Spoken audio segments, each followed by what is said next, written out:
Today we're going to be installing the Aquatrol water softener from US Water Systems. It's called the 56 SE. Before we get started, I want to talk about packaging. Typically all of our water softeners are packaged the same way. You're going to have a resin tank and the inner distributor tube will be inside the tank with the resin tank. Then you're going to have a brine tank, and in this brine tank is going to be your control valve, your brine line, your instruction manual, funnel, things like that. That's the same way we package all of our softeners. Now when it comes to resin, it'll vary a little bit. When you get a full cubic foot of resin like this, it'll come in a much larger box. But if we have to give half portions, let's say if you bought a 1.5 cubic foot unit, then you may get a smaller box with just a clear plastic bag and resin in it. It won't have any labeling on it or anything like that.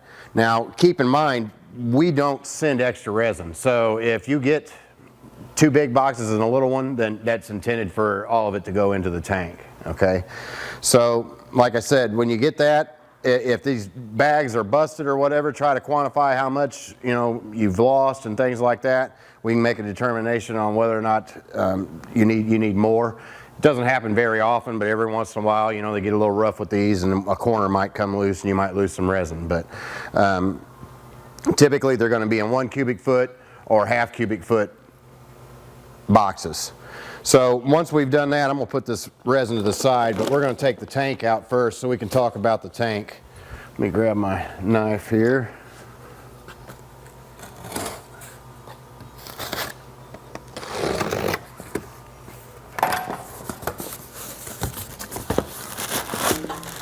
Be a foam cover and a plastic bag on the top. Just pull this out of here. You have your mineral tank and you'll have your distributor tube. Now on the end of this distributor tube, it'll have a cone with perforations in here. This tube is what isolates the resin from the water flow. So it's crucial that this tube is not broke, cracked, or that we don't have a big hole in this. So I always inspect this because in shipping, we don't know what could happen. I mean, if this thing bounces around, it could have broke the tip of this off. So it's a good idea to look at this, make sure it's okay, and then put it back in the tank. Now, when you put this back in the tank, if you don't have it exactly in the center, you can see where it'll actually protrude the top. When it's exactly in the center, there's an indentation in there that allows that cone to fall in, and you'll know it's there because once it's there, then you see it's exactly flush with the top of the tank. But that's really important to do that because you want to make sure that is in the center of the tank when we start to fill it with the resin. Now, the next step to filling it with the resin is to put a piece of duct tape across here. So we're going to take a little piece of duct tape. And this is to ensure that resin doesn't get into the center distributor tube when we're actually filling it, because anything that gets in this center distributor tube is going to go right out to the home plumbing. So if we was to get resin in there, then it would end up in a sink faucet, or it'd end up in a toilet valve, something like that. So once we have this centered and taped off, now we're going to open up our brine tank so we can get our funnel out of there.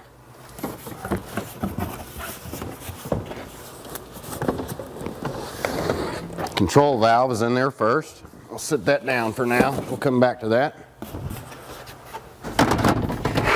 And we got the funnel here. We're going to use that now. So once you have this taped off, we're going to put the funnel in there. And then, again, you're going to pour all the resin that was sent to you.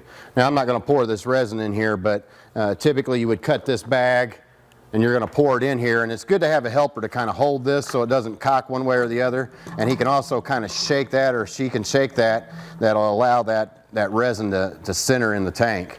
When you're filling this, it's a good idea to have safety goggles and even a face mask on it. These are non-toxic, of course, but they're really tiny beads. If you get them into a tear duct or something like that, it could be pretty painful, I'm sure. I've never done it, but I'm sure it could hurt. So goggles and a face mask is recommended. Also, sometimes you can get a little bit of a haze or a dust cloud as you're pouring this. So if you want to have your helper hold a shop vac in the area, it'll kind of pull that dust to the shop vac as you're filling. It's not as bad on resin, but if you're doing other things like carbon or something like that, then it's definitely a good idea. Otherwise you end up with a black haze on everything in the room. So once you've filled the tank and you're completely done, you can remove the funnel, and you can keep this funnel for future resin changes. You know, it's probably be 20 years, but I mean, you can use it for a lot of different things. So keep the funnel, and then we're going to remove the duct tape, and I usually leave a little ear on here just so it's easy to grab, and you can kind of just tear it right off. Now once you get it tore off, just make sure there's no glue remnants left on there, because you don't want that impeding the seal, which I'll show you in a minute. So now that we've filled the tank with resin and we've shaken it and it's kind of settled, then we're going to put the actual control valve on it. So let me open up the control valve here. Off again.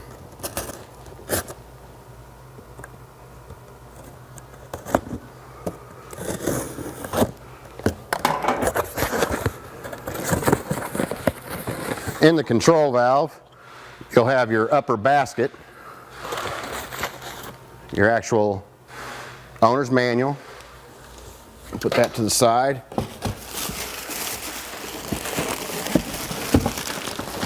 The main control valve.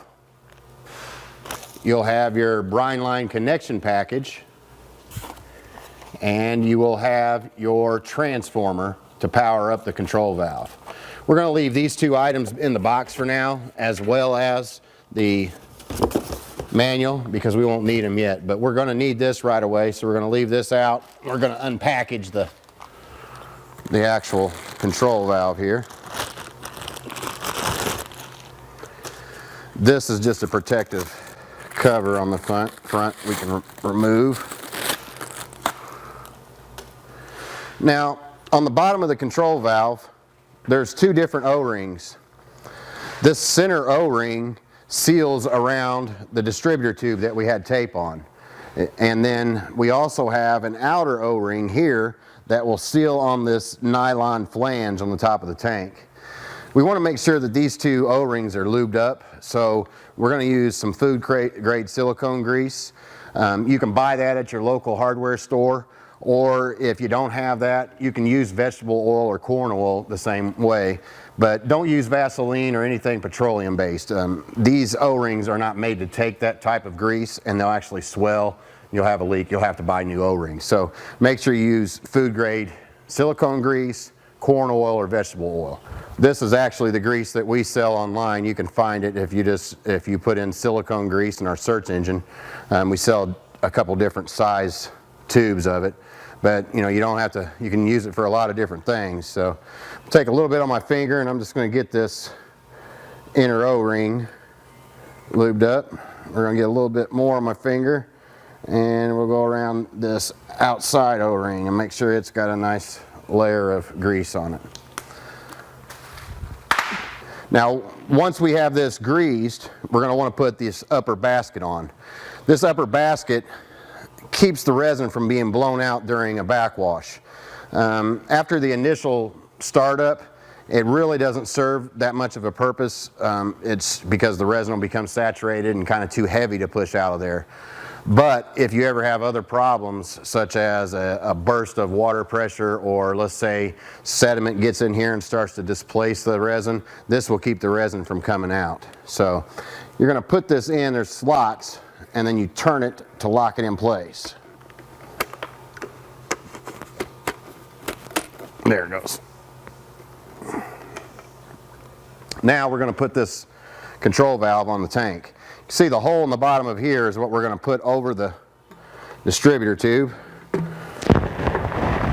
Allow it to come down and sit flat on there, and then start to screw it in. Now this should screw in easily by hand. If it doesn't, and you have to start really forcing it to screw it in there, you probably have it cross-threaded and you need to check everything again. But you can see it spins in there pretty easily once the threads are in there properly. Now, Once it's in there and tight, I usually take the palm of my hand and just wrap it a couple times on here just to snug it. Because you don't really want to use tools on this because you can break it being plastic. But also, it doesn't need to be super tight. I mean, there's an O-ring in here that seals this, so it's just a matter of getting that O-ring to smash out and seal all the points. So once we've done that, now our softener is pretty much prepared. Now it's up to us to decide where exactly we're going to put it. There's three things to consider. First of all, you want to treat all the water you can, including the hot water.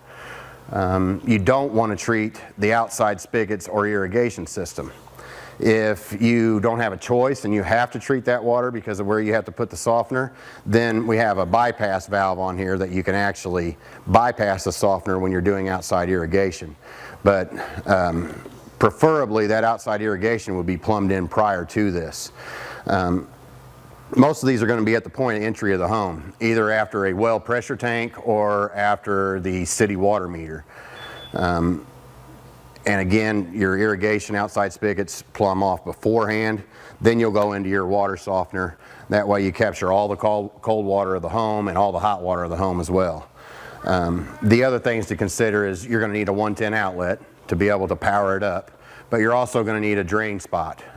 This drain needs to be able to take anywhere from 2 to 10 gallons per minute depending on the size of your softener.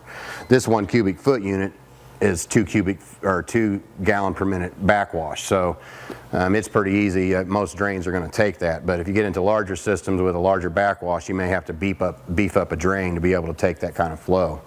So the system itself will come with a barb fitting. This is a 1/2 inch barb, and we have tubing on our site that's 5/8 OD, 1/2 inch ID that you can run for a drain. The drain line is not included with the system. The drain line is going to vary depending on the house, so it'd be hard for us to give you the right length. So that's something that we leave up to you to decide, you know, how long you need the drain line to be, and you can purchase it yourself. You can also purchase it locally. The other thing is the connections. Today we're going to use these flexible connectors to install this because it's a lot easier for me and in quicker video than if I was to use solder and copper tubing. But we sell these on our website too. There's 24 inch and 18 inch models for this, and these make your installation really easy because with these quick connect fittings you can literally just cut the pipe, pop this on there, and then now you have your connection point for your water softener. So these are really nice for the DIY person because it can make the installation go really quick, and the only tools that you're required to have is a decent plumbing cutter and then maybe some emery cloth just to clean up the edge so it doesn't cut the O-rings here when you push it on. But today we have PEX here, our in and outs are PEX, just because we test here a lot, so we use PEX. It's easy to work with. We can cut it off if we need to, if we have a leak and things like that. So the first thing that we would do, like I said, is we would place this where we know we have the three things we need: the power, the closest water source, as well as the drain. This particular area is set up for that just fine. So what we're going to do is we're going to plumb in the in and out connections. Now what I want to show you here, as you can see here, it says in and out, and there's an arrow that points towards the unit for in and an arrow that points away from the unit for out. So when you're plumbing this, make sure you plumb it properly. Your incoming water would go in the inlet and your outgoing water to the home would come from the outlet. So that's how we're going to plumb this in today. So I'm going to push my inlet tubing on my inlet pipe, and then we're going to bend this so it fits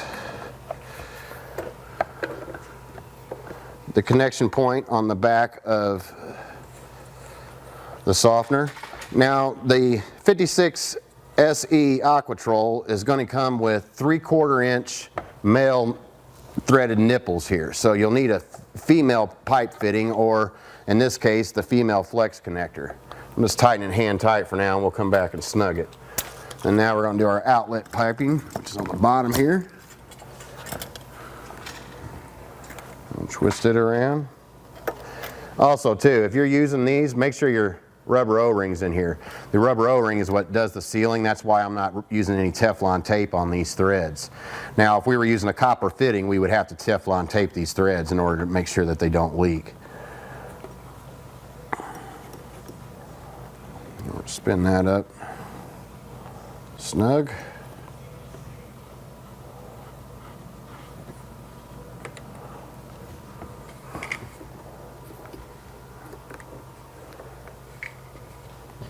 And then we'll take our channel locks,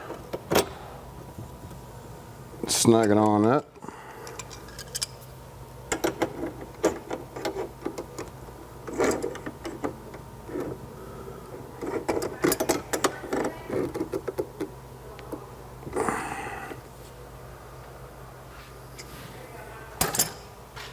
Now, once you have your two connections snugged, make sure your unit's in bypass.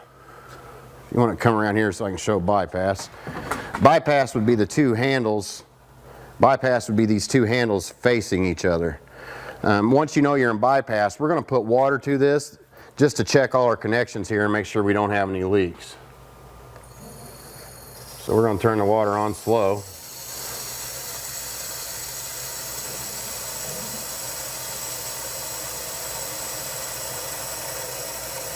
This also flushes out any debris, plastic or solder or anything that we may have in there during the plumbing process.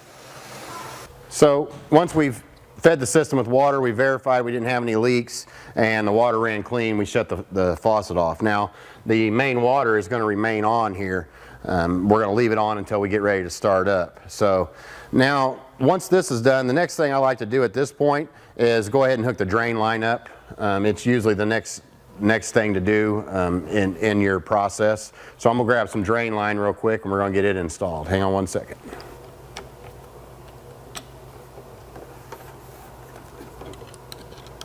Once you have your drain line in place, then we can go ahead and we're going to push it on the hose barb.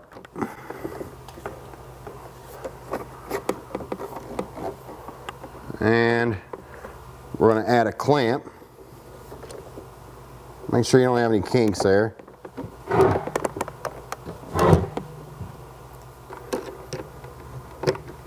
We're going to tighten the clamp down.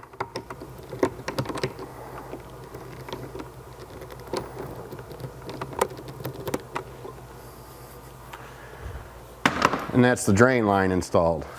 Now, one final connection is going to be the brine line. You can see this brass nut right here. We're going to use this brass nut in conjunction with the brine line and the seal pack that's in the brine tank. So I'm going to pull that stuff out of here. Now, in your brine tank, you'll have this brine line. Go ahead and pull that out of here. And you can see in the ends, there's these little brass inserts.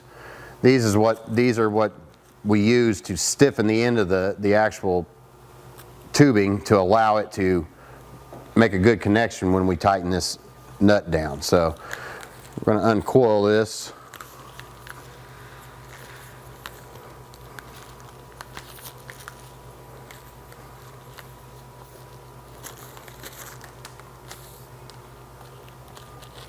Then we're going to take the nut off the side of the unit here.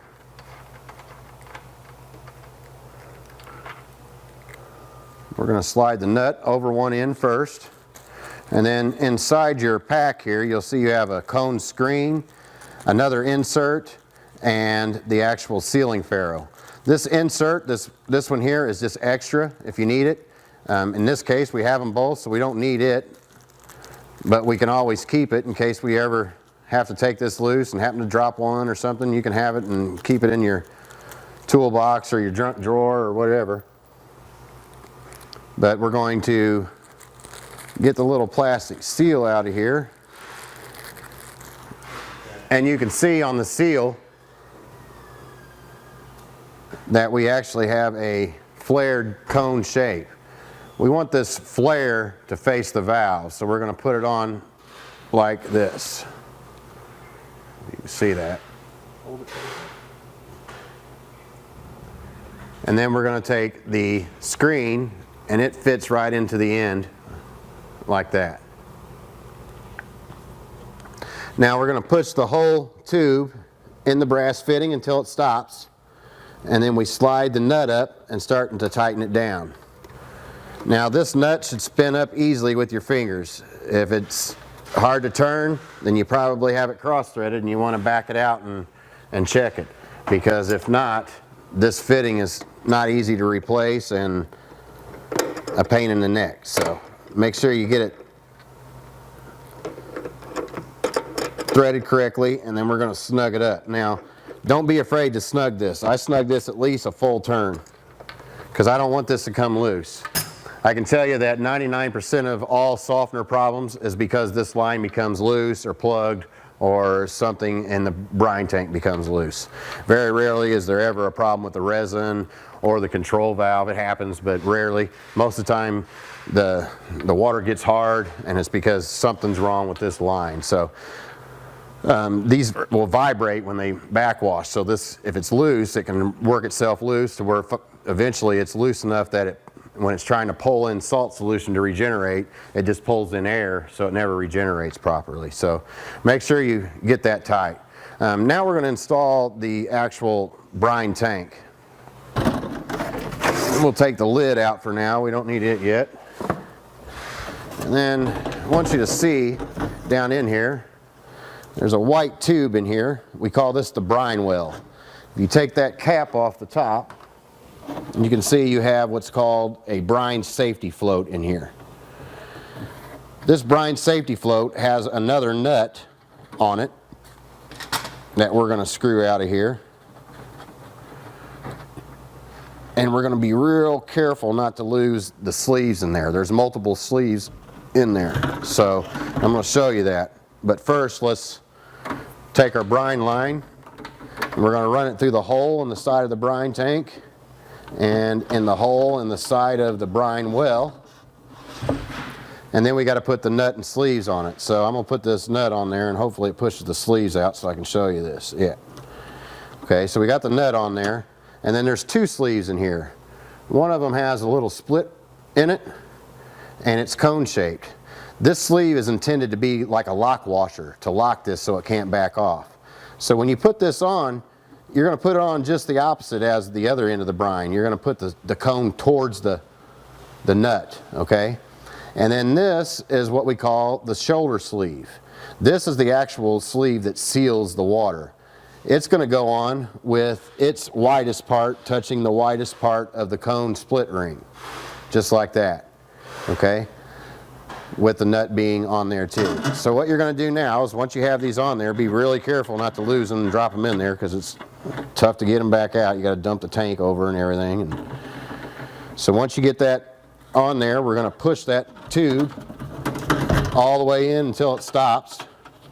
We can push our sleeves on up, and then we'll start tightening the nut down with our fingers.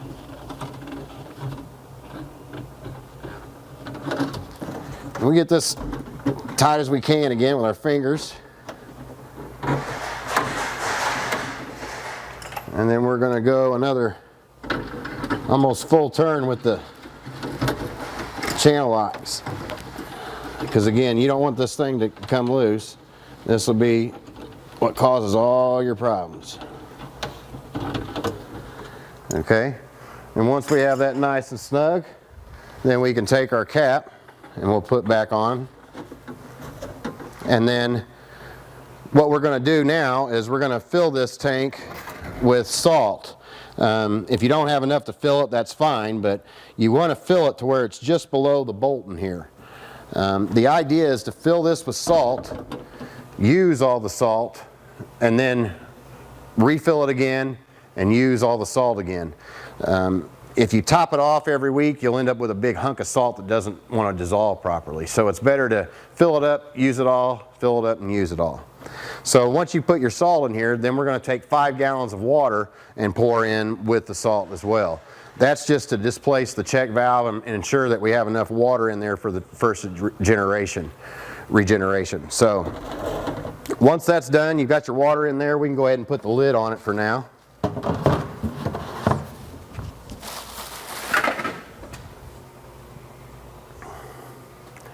And the next step now would be to start the system.